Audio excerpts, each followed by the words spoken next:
Hello and a very warm welcome to everyone. I am Shrija Agrawal and you are watching the special series on Mint Insights on pre-budget coverage.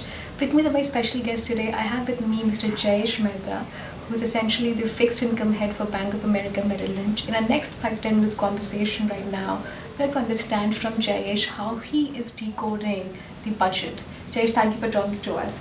My first question really to you is that, when you speak to your institutional investors looking to invest in India, what really are the concerns playing out in their mind, and especially the expectations that they have from the budget? So I think both local and foreign institutional investors both have been staying absent as of right now because if you look at last 1 month, right, there has been heavy talk about farm waiver and Telangana model, Odisha model, and kind of stuff, and the numbers being floated is anywhere between say 70,000 crores extra to 3 lakh crores extra. Kind of unbelievable. That's unbelievable. Like, I'm of the view that something like that cannot happen. But then, right now, the investors are really scared if something like that actually happens. So that's why they are kind of staying off. And if you look at foreign investors, for them, currency also is a main play, right? So if something like this happens, currency goes for a toss. In fact, if you look at it, Asia dollar index, we have actually most underperformed in last 1 month by 4%. Mm-hmm.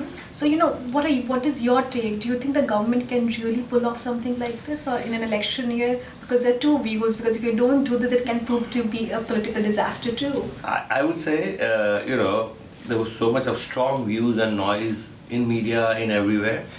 And then the numbers floating 70 to 3 lakh crores, and I'm trying to wonder, really think this is gonna happen, and I'm trying to convince my own traders, clients, and everyone. I said, this is something really, not happening, and of course, anything can happen in the world, but logically you look at it, this kind of numbers, number one, we are not a rich country. We can't afford this.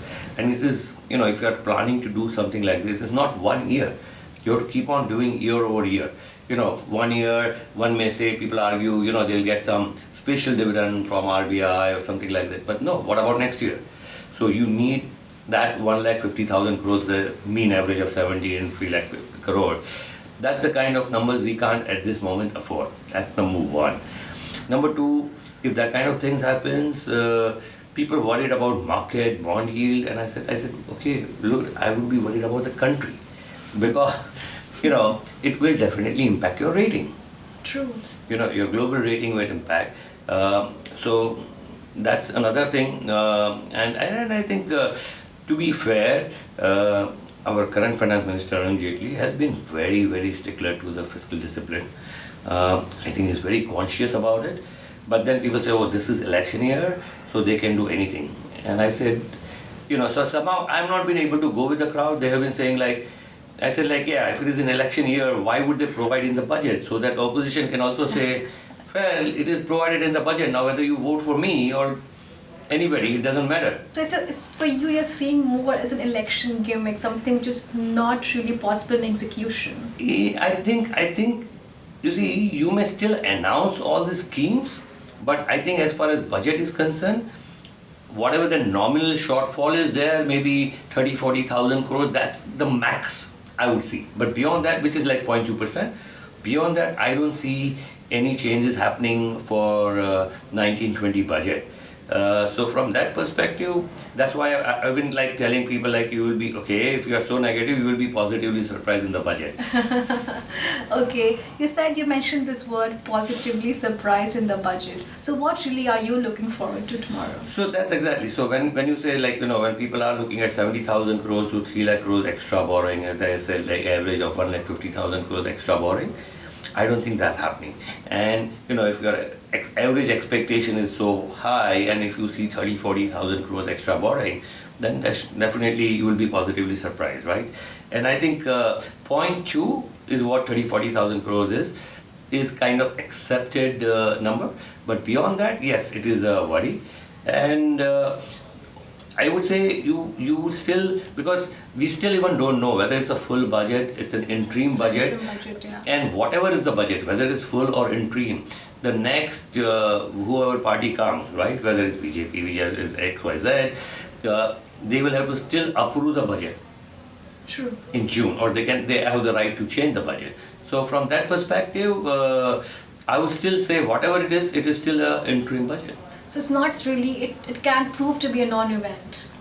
I think it should logically prove to be a non-event, and like, as I said, politically, if you provide it, then it's actually equally is for the opposition too. Just tell me one thing, what are your sense on the fiscal front? What are your expectations on that front, and how will that sort of reflect on the bond yields going forward? Okay, we were at 3.3 for 18-19. I think that they will achieve. We were in the fiscal consolidation part of 3.1. That is where I think they may skip. Maybe 0.2 could be higher. But even if that happens, the market would be very happy. So if we are anywhere around 3.3 plus minus 0.1 or so, I think market would really take it. There would be a relief rally. And I do expect, if that is the number, that's the fiscal consolidation, I do expect 6th February RBI to react on the monetary policy of that. I was coming to that, the next question, what is your sense on the RBI policy now? So, unless, we go haywire on the fiscal number, if we are in the range of 3.3 plus or minus 0.2, I think we would definitely see a rate cut on 6th February.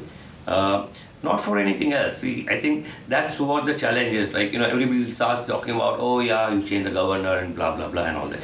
Look at it simplistically. We had 2 rate hikes 8 months back.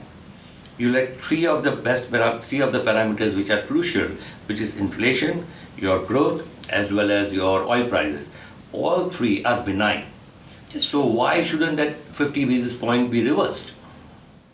So I'm really expecting a rate cut on 6th of February. Okay, my last question to you. How would the markets really react? Will they be a relief rally or will they be a downward slide? What is your sense there? So it depends on number, right? So if they end up coming 3.7, 3.8, 3.9, all kind of numbers, right?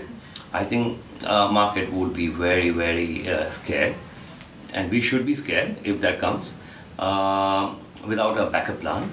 But I think 3.3 market would actually rally, yields would really come down, people will start looking forward for a rate cut.